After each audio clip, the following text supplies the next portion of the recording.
الفاتحة بنية الشفاء والصحة والعافية والسلامة مع التوفيق والهداية، وأن الله يرزقنا علما نافعا وعملا متقبلا ورزقا حلالا طيبا كثيرا مباركا فيه من غير تعب ولا نصب ولا مشقة، إنك على كل شيء قدير.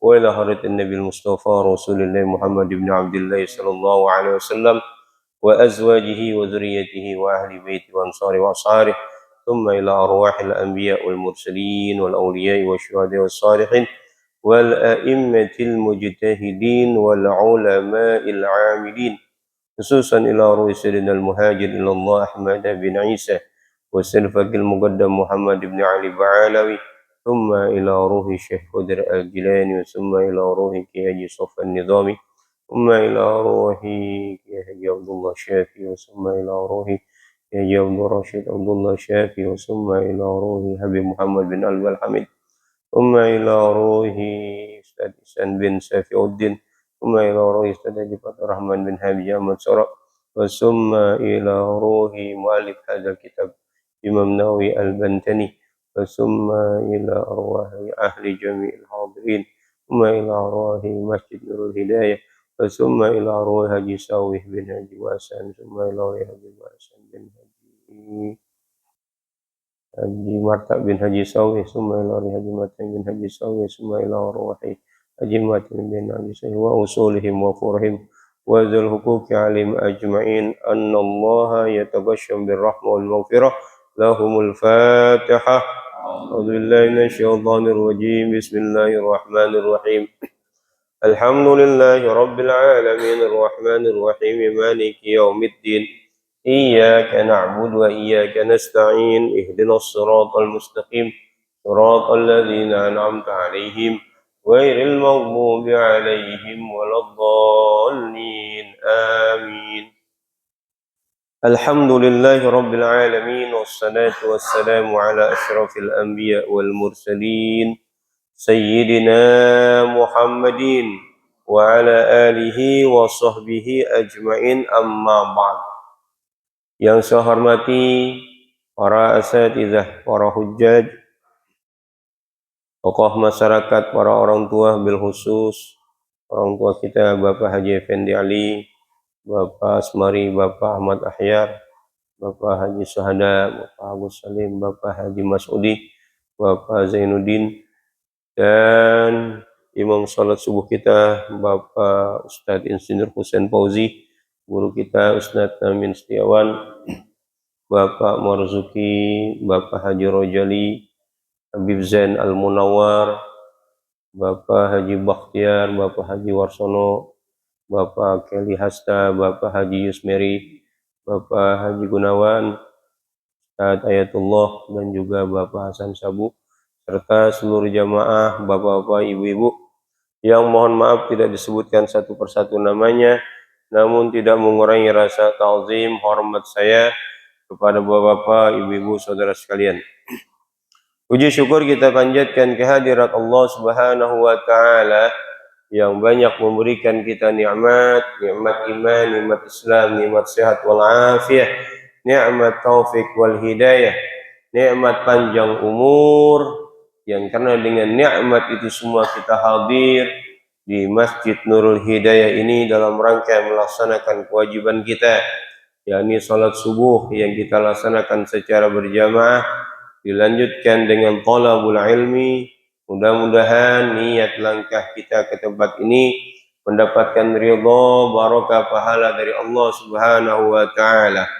Salawat dan salam semoga tercurahkan kepada baginda Muhammad sallallahu alaihi wasallam serta keluarganya, sahabatnya, dan para pengikutnya setia.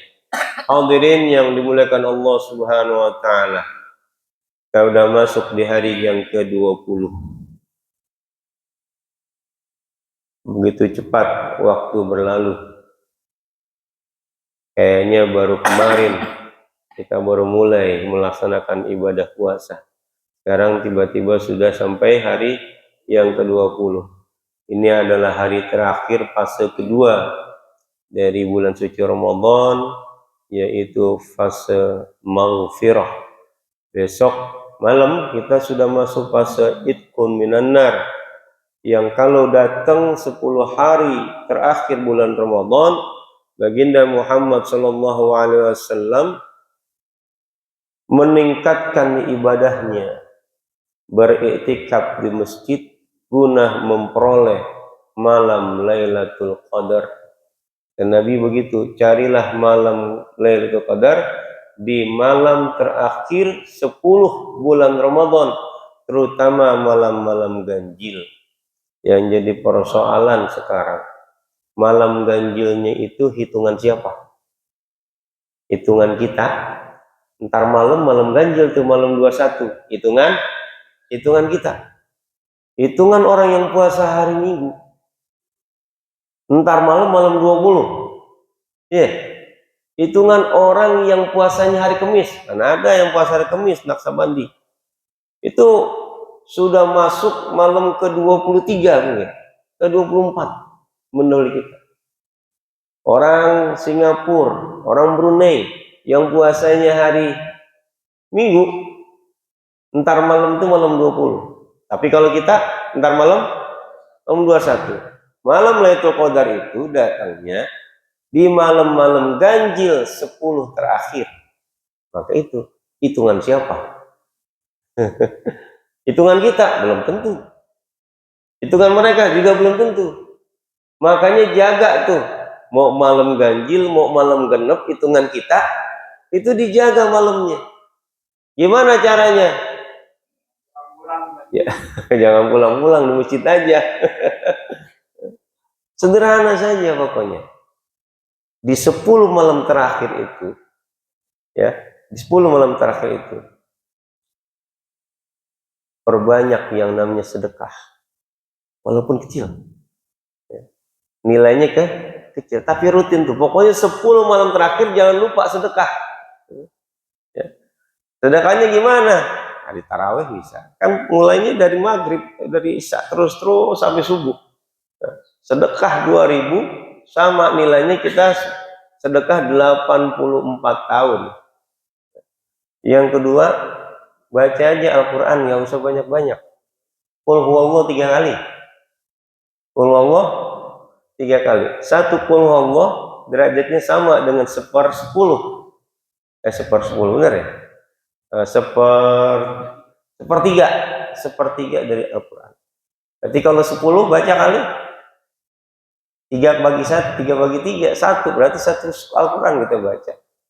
Ya, baca 3 kali qul huwallahu. Ringan nggak? Ringan. Kita ngasih yang ringan-ringan aja. Gitu. Yang ketiga, lakukan sholat malam walaupun 2 rakaat. Nilainya kita melakukan sholat malam sebanyak kali aja tuh 84 tahun lamanya. Banyak nggak? Banyak. Ternyata sederhana aja. Ya?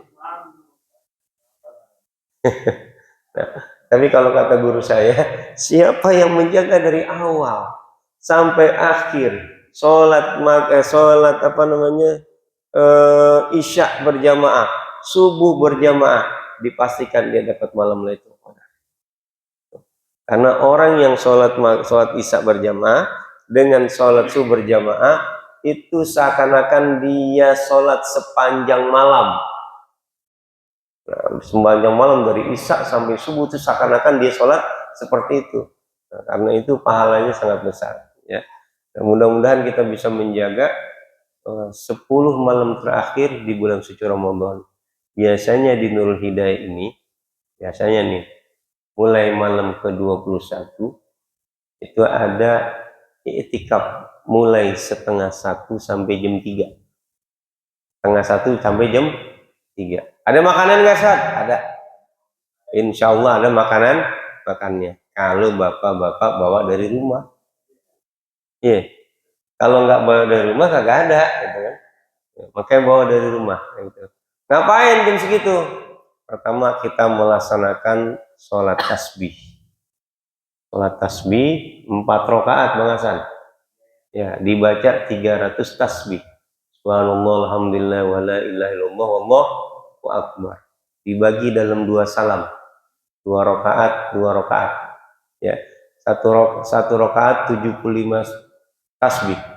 Rakaat kedua 75 tasbih. Rakaat ketiga 75 tasbih. Rakaat keempat 75 tasbih. Jumlahnya 300. Dan itu sudah berlangsung kurang lebih 4 tahun kali. Kurang lebih 4 tahun. Dan diikuti oleh berapa orang? Di bawah 20 orang. Kira-kira 15, 18 tuh. Ya, alhamdulillah 15, 18. Ada yang setelah sholat tasbih dia pulang. Ada yang setelah sholat tasbih dia baca Quran. Ada yang diskusi. Ada yang mojok. Ngapain? Tidur. Gitu. Yang penting tidurnya di masjid. Ntar jam 3 dibangunin, pulang. Ngapain? Suruh sahur di rumah. Ada di sebagian masjid 10 malam terakhir itu sholat berjamaah dari jam 2 sampai jam 3, kemudian dilanjutkan sahur bersama. Yang belum kita lakukan di sini adalah sahur bersama. Ya. Mau diadakan kata jamaah, enakan sahur di rumah. Bener ya? Enakan sahur di rumah. Bebas sahur di rumah. Bebas kenapa? Bisa melonjor, bisa santai-santai. Kalau sahur di sini rebutan. Ya. Apalagi bareng-bareng terus menampan, rebutan. Makanya enakan sahur di rumah. Hadirin yang dimuliakan Allah Subhanahu wa taala. Kita masuk pada maqalah yang ke-20. Qala syaikhul musannif rahimahullahu taala wa adama an-naf'a bihi wa bi 'ulumihi wa bi asrarihi fid darain. Al-maqalatul 20 qila ikmalul aqli ittiba'u ridwanillahi ta'ala wajtinabu sakhatihi ay fa khilafun dzalika junun ila akhirih wallahu ta'ala a'lam bissawab. Cuman satu baris aja kalimatnya, makanya semalam nggak banyak-banyak murojaahnya karena pulang dari sini matanya udah ngantuk ya, matanya udah ngantuk. Lagi baca kira-kira ya ngulangnya 15 menit, nggak 2 jam nih, 15 menit. Kemudian minta di kop, lagi di kop, kopnya belum dicabut, kayaknya udah tidur. Jadi kila dikatakan ikmalul aqli, kesempurnaan akal. Ikmalul aqli, kesempurnaan akal, ittiba'u ridwanillah adalah dengan cara mengikuti yang diridhoi oleh Allah Subhanahu wa taala. Wajtinabu sakhati, dan menjauhi apa yang Allah murka. Ai fa khilafun dzalika junun, yang berbeda dari itu orang gila. Yang berbeda dari pengertian yang tadi itu orang gila. Kenapa gila? Ya, akal yang sempurna itu adalah orang yang selalu kepengen melakukan perbuatan yang mana perbuatan itu mendatangkan ridho Allah Subhanahu wa taala. Dan apabila dia menjauhi perbuatan yang dilarang oleh Allah, Allah ridho. Dan kalau dia melakukan perbuatan kebaikan, Allah ridho. Jadi orang yang sempurna akalnya adalah orang yang senantiasa mengikuti atau melakukan perbuatan-perbuatan yang di dalamnya Allah ridho, yang di dalamnya terhindar kita dari murka Allah Subhanahu wa taala. Yang jadi pertanyaannya, perbuatan apa yang Allah ridho? Perbuatan apa yang Allah ridho? Al-Quran memberikan tuntunan, hadis memberikan tuntunan nama kita. Cuma pertanyaannya jarang kita lakukan, nggak mau kita lakukan. Ada satu perbuatan yang mendatangkan ridho, satu perbuatan. Pertanyaan kita melakukan apa enggak? Dalam satu hadis sahih, baginda Muhammad SAW bersabda, as-siwaku mabharatul lil fami, mardatu lirrabbi. Sederhana. As-siwaku mabharatul lil fami, mardatul lirrabbi. Siwak itu membersihkan mulut. sikat gigi. Ya, siwak itu membersihkan mulut. Ini siwak. Siwak itu membersihkan mulut. Dan itu mardatul lirabbi, mendatangkan keridhaan Allah Subhanahu wa taala. Berapa orang yang melakukan siwak? Nah, emang siwak harus dibawa ke masjid? Enggak. Harus dibawa ketika mau sholat? Enggak. Dimudahkan sekarang kita. Ketika kita setelah sahur, ya kan gosok gigi. Bagi yang gosok gigi gitu kan. Ada juga setelah sahur agak gosok gigi. Gitu. Gosok gigi. Niatkan itu siwak. Niatkan siwak. Maka itu jadi ibadah siwak. Mudah kan? Mudah.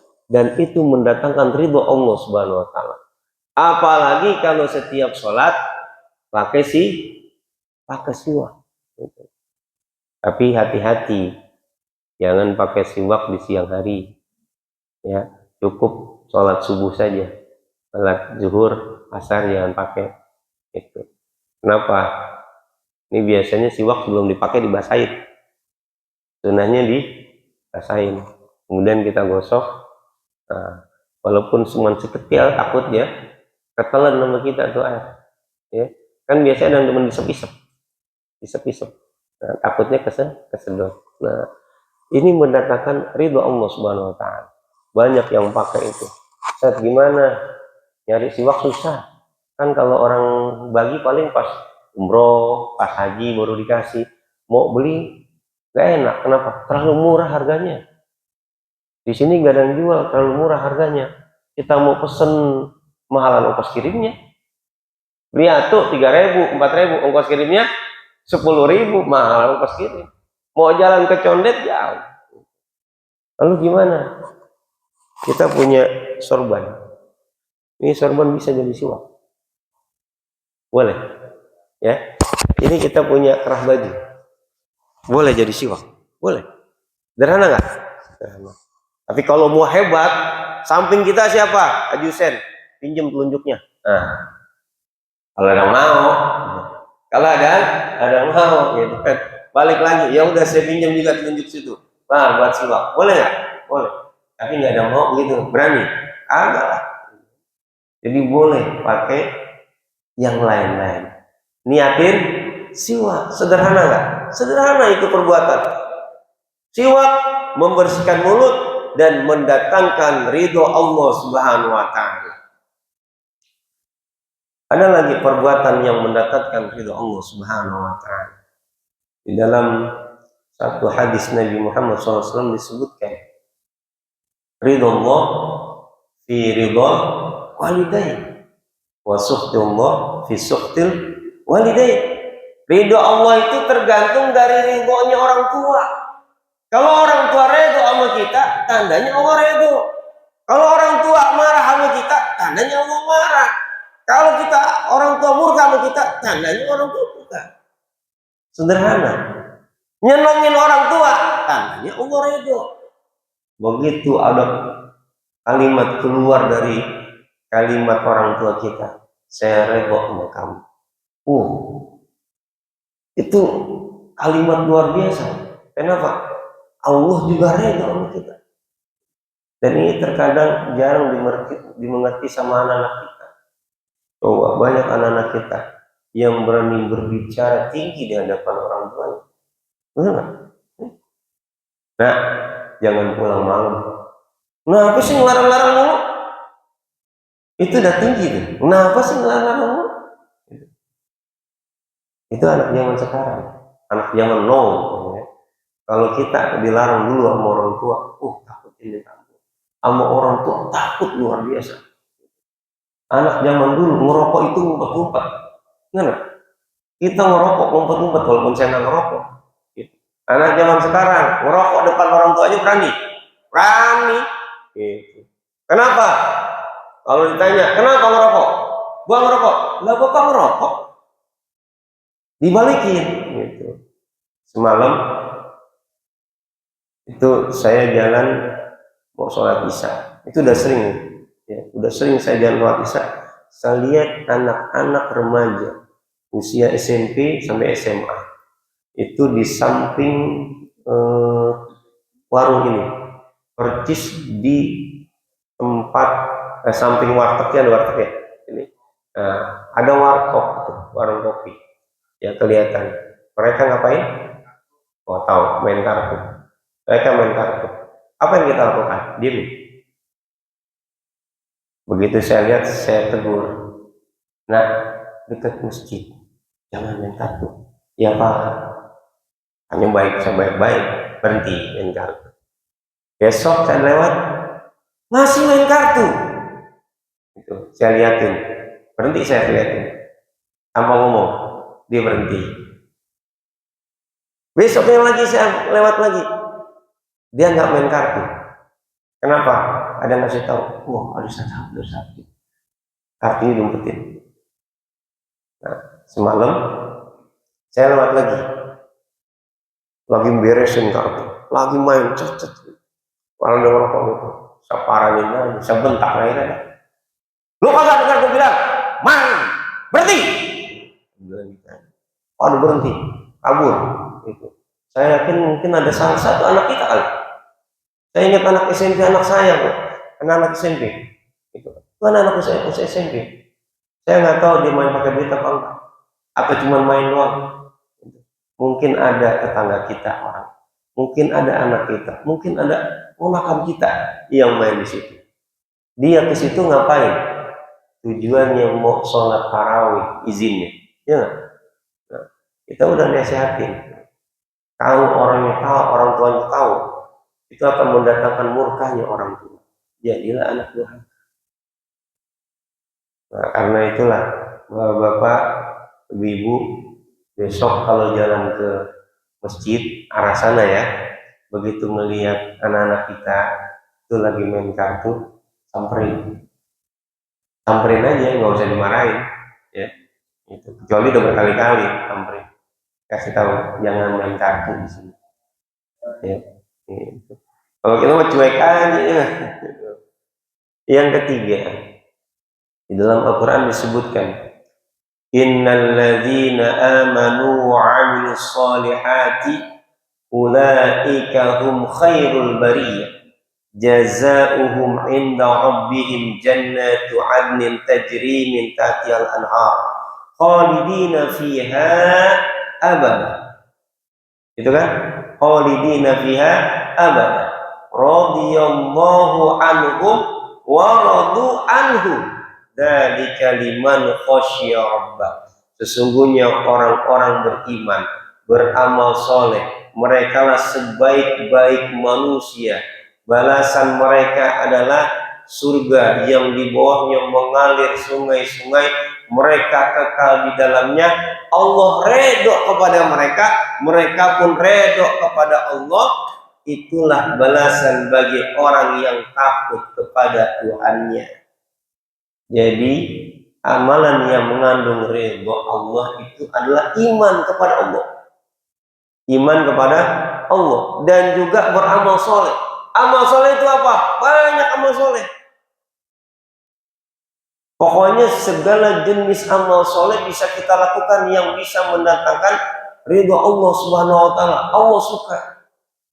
Di zaman Nabi Musa alaihissalam ada seorang pasangan suami istri yang dia itu hidupnya melarat, kere, miskin, dan itu berlangsung bertahun-tahun. Karena udah berlangsung bertahun-tahun dia sabar, dia ngomong sama berdua nih, Bang, Nabi Musa itu kan bisa ngomong langsung sama Allah. Iya. Apa enggak kita datang ke rumahnya, kita ngadu persoalan kita, minta tolong sama dia, sampein ke Allah, kasih kita rizki. Oh iya. Akhirnya besoknya datang kepada Nabi Musa, wahai Nabi Musa, kondisi kami begini, miskin lo bertahun-tahun, tolong dong sampaikan sama Tuhanmu, beri kami rizki, beri kami kekayaan, biar kami bisa hidup senang. Kata Nabi Musa, oke. Munajatlah Nabi Musa alaihissalam pada Allah. Ya Allah, ada hambamu bernama Fulan bin Fulan tinggal di sini, suami istri. hidup sudah merana, miskin, kere. Dia minta bantuan saya untuk menyampaikan ini kepadamu. Dia kepingin engkau memberikan rezeki kepadanya. Karena itu, aku mohon padamu ya Allah, berikanlah rezeki yang berlimpah untuk kedua orang tersebut. Kata Allah, baik, aku kasih rezeki untuk mereka. Banyak berlimpah. Tapi waktunya cuma setahun. Waktunya setahun. Disampaikanlah. Fulan, saya sudah kasih tahu, sudah berdoa kepada Allah. Kata Allah, kamu akan Allah kasih rezeki berlimpah, tapi cuma setahun. Cuma setahun. Dan akhirnya benar, berlimpah tuh hartanya, banyak dia dapat. Oh, dihitung-hitung 300 miliar, 300 triliun. Kalau punya duit 300 triliun buat apa merasan? Oh, beli sepatu 4. Beli sepatu 4 yang dipakai 2, itu kan. Nah, itulah. Karena itulah dia manfaatkan dengan sebaik-baiknya rezeki yang Allah berikan. Udah banyak tuh kekayaan yang dapat. Dikasih ingat, Mas, Bang, ini kekayaan kita cuma setahun. Terus gimana? Udah, kita bagi-bagi aja. Sama siapa? Itu masyarakat kebagusan. Kita kasih aja. Ya. Biar nanti pas kita nggak punya duit, mungkin ada yang bantu. Ya udah. Akhirnya dibikin rumah persinggahan yang dia bikin itu 7 pintu. Rumahnya gede, tapi ada 7 pintu di 7 persimpangan. Jadi siapapun lewat mana aja bisa masuk. Dan itu disediakan makan. Nanti dia pergi dikasih bekal. Jadi setiap hari kerjaan melayani orang aja. Ketika ngasih makan terus menerus ya, udah lama tuh harta agak habis. Kagak habis, malah bertambah terus. Dan itu sudah berlangsung lebih dari 1 tahun. Kemudian Nabi Musa heran. Ini kan datanya cuma setahun, kenapa belum jatuh miskin juga? Akhirnya dia ngomong, ya Allah, kata kamu orang tersebut kau kasih jatah hartanya cuma setahun. Ini udah setahun lebih, mereka masih kaya. Kata Allah, wahai Nabi Musa, aku memberikan 1 pintu rizki buat mereka. Tetapi mereka membuka 7 pintu rizki buat hamba-hambaku. Aku malu kepada mereka. Apakah mereka lebih dermawan daripada aku? Apakah mereka lebih dermawan daripada aku? Makanya Allah itu malu kalau melihat hambanya itu dermawan sama orang, memberikan hartanya sama orang, malu. Karena itu nggak diambil tuh harta orang yang ngasih, malah ditambah. Kenapa? Allah tidak mau hambanya lebih dermawan daripada Allah Subhanahu Wa Taala. Dan itu adalah amalan yang mengandung ridho Allah Subhanahu Wa Taala. Mudah-mudahan kita bisa melakukan hal tersebut walaupun kita rizkinya sedikit, ya, semampu yang kita punya. Dan mudah-mudahan apa yang saya sampaikan ini bermanfaat, khususnya buat diri saya pribadi dan jamaah pada umumnya. Lebih kurang mohon maaf.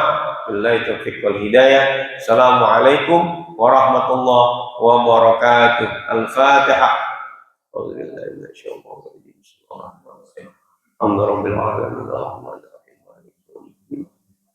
Iyyaka na'budu wa iyyaka nasta'in. Shiratal mustaqim. Shiratal ladzina an'amta 'alaihim ghairil maghdubi 'alaihim waladdallin. Astagfirullahaladzim. Bismillahirrahmanirrahim. Alhamdulillahirabbil alamin. Hamdan yuwafiqu wa yukafi'u mazidah. Ya Rabbana lakal hamdu wa lakal syukru kama yanbaghi li jalali wa azimi sultanik. Allahumma shalli wa sallim ala sayyidina Muhammad wa ala ali sayyidina Muhammad. Allahumma zidna ilman wa zidna rahman wa rizqna. Allahumma aghna bil ilmi wa zidna bil ilmi wa zidna bil taqwa wa zidna bil afiyah. Allahumma hasina kibatana bil dunya akhirna min dunya wa bil akhirah. Allahumma hdina bi huda wa ja'alna mimman yusha'i'u fi ridha wa la tu'alna wa la su'al wa la taj'alna mimman khalaqa amraka wa asar. Ya hasbunallahu wa ni'mal wakeel. Wa la hawla wa la quwwata illa billah. ربنا آتنا في الدنيا حسنة وفي الآخرة حسنة وقنا عذاب النار وصلى الله على سيدنا محمد وعلى آله وصحبه أجمعين والحمد لله رب العالمين.